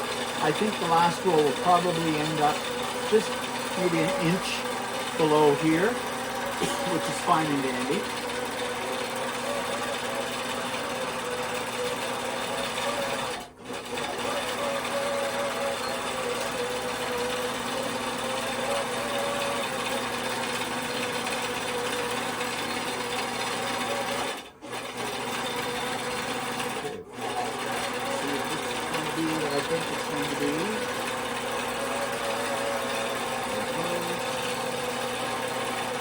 Yes, that's what I want. Okay, so I'm going to, why do you keep moving away from me? I'm going to let this finish, but that's basically what you do. Now, a lot of people think, and I was one of those, that once you get the computerized part, you can set it and forget it. You cannot. You saw that. There are stages to do. You really can't just leave it and let it go, because that is when these machines, at least Lucey, decides she's lonely and wants to make a mistake. So I babysit Lucey all the way through. That means you want to leave time in your day when you start a quilt, especially when you're first starting out. Plan this is going to be a day's event. Here, don't try to do something else. Don't try to multitask while you're working with this, because you see there's a lot of steps. And even though I've done many, many quilts on Lucey, I screwed up today on one of the steps. It is very easy to get out of the mindset you should be in. Now, I know people who do this for a living, they probably can set it and forget it, because they're so used to it and they do it all the time. But when you're only doing this one quilt and you don't do another quilt for 2 months or something like that, well, it's kind of like, depending on how good your memory is, you know, that's when you could screw up. Now, I'm not going to show you how I take it off the off of Lucey, but I said already before, you just cut it away. and just, you know, leave some of the batting, cut it off, and then you take it and you square it up, and then you make the binding and you bind the quilt, and then it's all done. So we're coming into the home stretch here right now, and this has worked fine today. It's been a good day with Lucey, which not always so good, but most are. Okay. So that's it. So Walter, any questions? How much bobbin's left? Oh, well, we can see. Let's we'll just break it. Now this was a pretty open design. It wasn't that dense, so that's why we didn't go through a lot of bobbin thread. Also, it's a small quilt. There, I probably have enough there for another zone. Mm-hmm. So that's pretty good. That's all right. That's pretty good. But okay, that's the other thing too, is don't be cheap with your bobbins. Bobbins aren't that expensive. Oh, and the question may come up, well, can you wind your own? Yes, you can. You have to have a special bobbin winder. It usually comes with your machine. I've got one, never used it. I buy pre-wound bobbins. I find they're a lot less hassle, because when you start winding your own bobbins, even with the machine, tension can go off. And then if your tension goes off, I've been lucky, not wood, I've been able to get my tension back on where I want it. But there's so many things that can go wrong with tension. And, you know, and if you want to see the back of the quilt, what it's looking like at the moment. Now watch, there'll be pretty big eyelashes or something. Looks good, pretty good. Yeah, but you'll notice this is subtle, because I tend to pick a bobbin thread that'll blend into my backing as opposed to being bold and beautiful, just in case there's a minor error with the tension or something like that. If there was, you probably wouldn't notice it or see it on the back. That's how I do it, but it turned out okay. All right, so any other questions, Walter? No. You're good? Yeah. So you're ready to put your first quilt on there and Sure. go to town with it? Sure. Yeah. We will come back. We will do one. I have something up here called cheater cloth. Mm-hmm. And this is what I'm going to suggest that Walter can practice on. Mm-hmm. But he may want to try his hand at doing custom. Yeah, but I don't know if I want to do it on cheater cloth. I want it to be able to look at the pattern that I'm doing. So what do you want to I'd do rather on? do it on plain What, a fabric. plain fabric? Yeah. Okay. Suit yourself. Okay. You can do whatever you want to do. All right. And we'll do that soon. Okay. Okay. Okay, so I hope you enjoyed that. I hope you maybe learned something. If you have never seen these in action, I hope you enjoyed it. Maybe if you're thinking about buying a computerized system, if you already have a long arm, maybe this will help you make up your mind. They are expensive. Very, very expensive. We mentioned that in the video as well. And there are different ones. Quilt Path seems to be the one that's the most popular for any APQS machines or for Grace machines. Well, APQS sells the quilt path, Yeah. and it and it has a component that attaches to one of their frames. Right? Yeah. So it is built for the APQS machine. Yeah, machine. And Quilt Path is actually part of developed by the Grace Company, right? Yeah. And they have a version of it for their frames, and it used to be, I don't know if it's still true, it used to be a subscription. Whereas, and we said this in the video, the one I have, I bought outright. It has lifetime updates whenever they do updates and that kind of thing.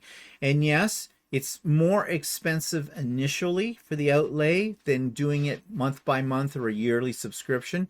But in the long run, I think it's better because you own it outright, and you're not constantly having to pay for something every month, because most of us probably do not use our long arm, if we have one, on a daily basis. I mean, I only do it when I get a quilt done, and sometimes the quilts pile up. And right now I don't have any UFOs. Actually, the automation for quilting machines are usually the brand that you have. They recommend an automation that goes with them. Yeah. Well, you buy it as a package. Yeah. Because they're very expensive too, because you need a tablet to go with it that mounts on your long arm, as you saw mine.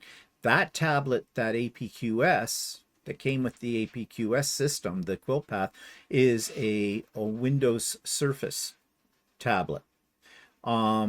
So you're dealing with a lot of computer technology and equipment, and that's why it's all very, very expensive. You just can't buy the program, slap it on your iPad, and strap your iPad to the machine. It doesn't work that way. So maybe someday they'll develop it, but no. Okay, so comments from last week. We had a few interesting ones that I want to pursue just a little further. One from Malcolm. Malcolm's in England. He is a relatively new quilter, but a very good quilter. And I would say that Malcolm's style is, I don't think he really goes in for patterns too much. He's more of a art quilter. He always puts himself down about how little he knows about quilting. I think he knows enough. And I mean, I wish I could make art quilts like he can. But this is what he wrote. He says, thanks for this both. Very interesting and demonstrates how to find this process so awkward too. How I find this process so awkward too. And we're talking about loading the quilt. Timely for me as I'm on the point of getting automation for my own frame, a once-in-a-lifetime birthday present to myself. Very much looking forward to when you get to the computerized stuff. It will help me with my purchase decision. I hope it will encourage me rather than deter. Generally, I'm liking the developments in your channel. Well, where he says, I hope it will encourage me rather than deter, it could deter for many reasons. Yeah, if you're not very comfortable with technology, yeah, it could cause you to think twice about it. Yeah, but even if you are familiar with computer technology, Quilt Path doesn't quite work the same way. It has its own way of doing things that, you know, you would think because it's computerized, there'd be some things that are the same, and there are, but not a lot. Well, actually, it reminds me a lot about the computer programs that I used to work on when I was working, because those systems all work differently, and they all had their own set of rules. So. Yeah, so there is a learning curve, and you have to be prepared for that. The best thing I could say is you may feel very overwhelmed when you first get it. It's like, how do you eat an elephant? One bite at a time. I'm still learning how to use it, and it's on basically a need-to-know basis. And I will never, ever know everything that this program can do, because it can do a lot, because I probably won't use those things on it. But they're there. It comes with it. So yeah, so you just have to give yourself time and practice a little bit setting it up. And if you've got something that's really precious to you, I would not suggest putting it on your long arm and using the computer unless you're really comfortable with what you want to do with it. You mean the first time? Yeah, well, even later on. Yeah. Do not experiment on something that you cannot afford to destroy. Or that you need to unpick. Yeah, that kind of thing. You know, like, be strategic in what you put on it. Unpicking a quilt is a long process. There is, just as an aside, there is a special little picking tool you get that can help you with that. You can use an ordinary seam ripper, but because you're going through 3 layers and the stitches get kind of buried down into the fabric, and they're small, finding them and trying to pull them out is like, it'll drive you insane. Ask us how we know. Walter has more patience with that than I do, because he has. I used the picker for one part that you did something went wrong, and it wasn't a whole quilt, but it was a section of quilt, and I unpicked it using this picker, and actually it's not bad to use. The picker is a long piece of thin metal with a little hook on it, and it's shaped in such a way that you can get in under the individual stitches and pull them out with it. And it works a lot better than an ordinary seam ripper. Also, it doesn't have like a really sharp point on the end of it. See, a seam ripper, when you're using that, you could tear your quilt. You could tear your quilt with this too, but it's less likely to happen if you're careful than with a regular seam ripper. Yeah, having the quilt on the frame and trying to pick it with a seam ripper is really difficult. Yeah. But with this picker, it's much easier. So you really don't want to have to pick them out. No, you don't. with It's it if a you bit can of a avoid it. process. If you like something repetitive and tedious. Then you might enjoy picking out quilting. Yeah, there might be a business in that if you really enjoy it. Well, isn't the lady Tracy that sold you the long arm? We've been in there sometimes And where she's been picking. she's had other people picking stitches out of quilts. Yeah, yeah, slave labor. I don't know. So another comment that came in said, Walter, you will learn, just do your own thing your way, maybe different from Steven's, and that's okay. Do what works for you. His is just a suggestion. I could take this in a negative way, which is suggesting that I was really bossy and it's my way or the highway. And that was not my intention when I was teaching. But I think I mean, I don't really see that there's a lot of room for improvement or room for me to do things my own way. No, because with long arm quilting, there is a procedure. And you really aren't free to deviate from the procedure, because if you do, you're going to end up with something you didn't intend to end up with. But on the other hand, I think maybe what this comment means is that there are multiple ways to do the same thing. Pick the one that works best with your brain and your experience, given the limitations you may have within this certain skill level. Yeah, I'm well aware that there's going to be a learning curve to it. So, and Walter will do his own thing. I mean, there's no doubt about that. My ideas or my way of doing things for him are just a suggestion. He'll figure out some other way that works for him, and that's fine. That's what you need to do. It's the end result that is the most important. How you get there is totally up to you as an individual. And then Debbie wrote, this was so fun. I can totally relate, Mr. Stephen. Loading the quilts is the biggest pain in the tush. Once it's loaded, the actual fun begins. Yes, and back to what Malcolm said about being discouraged by some of this. Yeah, loading the quilt will take you a while the first few times you do it. It used to take me over an hour to load a quilt onto Lucey. But like I said, practice makes perfect. I can do it much faster now because I'm more certain of what I'm doing. But even still, it is something you don't want to do in a rush. Unless you are somebody who's doing this as a business and you quilt on your long arm every day of the week, then yeah, you can probably load a quilt with your eyes closed without any problem thinking about it. But for the rest of us that don't use it maybe as much, no, you have to think about it. So, and I said this in the video, the worst thing you can do when it comes to long arming your quilt is to rush the process. Make sure you've got everything set up exactly the way it needs to be set up for success every row. Don't assume anything when you're doing it, because like I said, if this is a very precious quilt to you, you will screw up and you will be angry. You will kick the machine. You will yell at yourself. You'll yell at anybody else that's in the house. You'll kick the dog. You'll kick the cat. You'll throw the baby out with the bathwater. Whatever on it. And believe me, ask Walter. He knows when something has not gone right with Lucey and I. Yeah, I can hear it down from, if I'm upstairs, I can hear Yeah. Hear some a lot interesting words coming. Very colorful from language, let's say. Very colorful. Yeah. And so yeah, don't rush it. Yes, once it's loaded, Debbie says the actual fun begins. I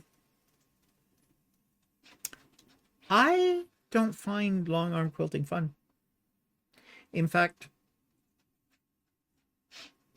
I almost dislike it a great deal. However, I have tried to quilt on my domestic machine, and I know the hell that I went through when I did that in the early stages of all this before I had a long arm. So yes, I love the long arm for doing the stuff, but it's a love-hate relationship I have with my machine. It says, it was fun to see how this long arm loads. I have a Gamel, so it's totally different, but I learned a trick or two about where you put the take-up bar and belly bar to put the red snappers on. The red snappers are the little plastic things that hold the quilt onto it and everything. Yes, Gamel is one of the biggest and most expensive long arms out there. They've been around a long, long time. I think they've been around longer than APQS. I could be wrong about that, but I'm pretty sure they are. And they are mammoth machines. My quilt that I took to Kawartha Quilting was done on a Gamel. And, you know, you walk in, you see this machine, and it looks like, well, it looks very industrial. Not for only sure. that, Steve loads the quilt the way that I float. Tracy taught him Yeah. to do at Tracy's the owner of Whirls and Squirrels. Whirls and squirrels. Whirls and Swirls. Squirrels. Quilting in Whitby, and she is the APQS dealer in this area. And she taught Steve to load a quilt the way she loads a quilt when she does one. And it used a float method on it, right? Yeah. But there are other ways you can load a quilt. Yeah, there's about 3 ways you can load a quilt on there, and it depends on you. This is the way I was taught, and it's the way that I do it.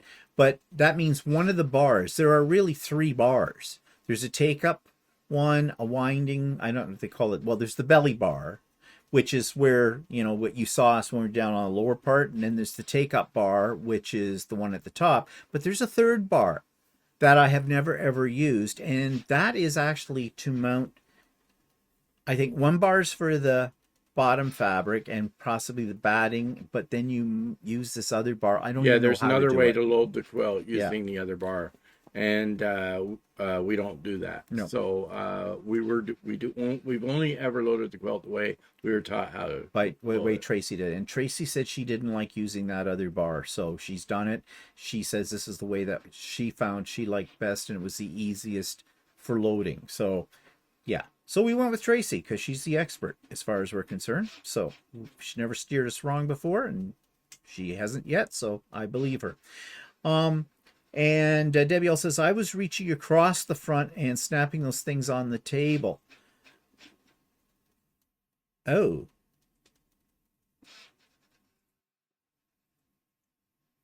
I'm trying to picture, she was reaching across way over on the, first of all, I can't even reach the other bar.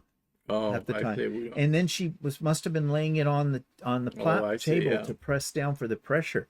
So yeah, that would seem very difficult in my way of thinking, but from what I'm trying to picture. But anyways, I'm glad that we helped you out with that, Debbie.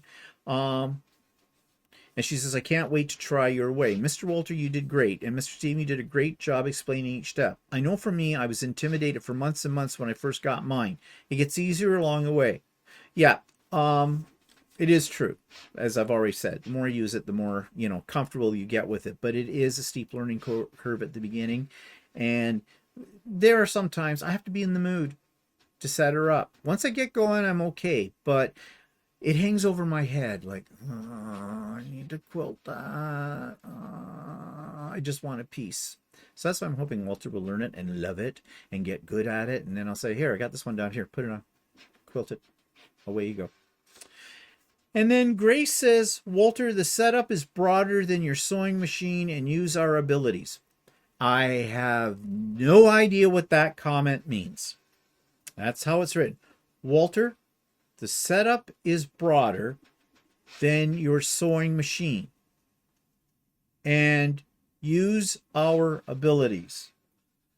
I have no idea what that means at all. So maybe, Grace, if you see this, you recognize your comment, maybe you can fill it's me different than using a small sewing machine. Yeah, is that what you mean? But it's just like I said, a learning curve. I mean, I used to work in technology, so somebody throw a new program, a new piece of software on my desk, and I'd have to learn it. And sometimes it took a little while to learn it. So I mean, maybe she means that if you were using your sewing machine to quilt on before, now you've moved into something that's a much bigger device, and that makes it like more difficult in times, or a bigger learning curve, and you know, play on what you already know from your experiences with doing on a domestic machine. But I'm reading between the lines. And see, I've never quilted on a domestic machine because I don't quilt. Yeah. And the part of the quilting process, actually, the part of the Lucey and the machine and that part of the quilting process, it entices me more than piecing quilts together. Mm-hmm. Yeah. Well, I mean, I'm enticed by the long arm too, in terms of the computer technology in it and all that kind of stuff. But I'm a little bit interested in trying free motion. mm-hmm.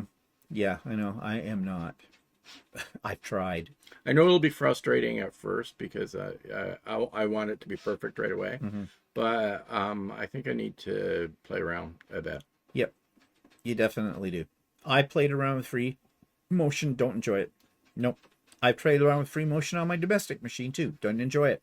Nope. I know that if I practiced and did it more, I'd get better at it. But you want to know something? I don't have the inclination to put in the practice. It's probably why I could never play the piano very well.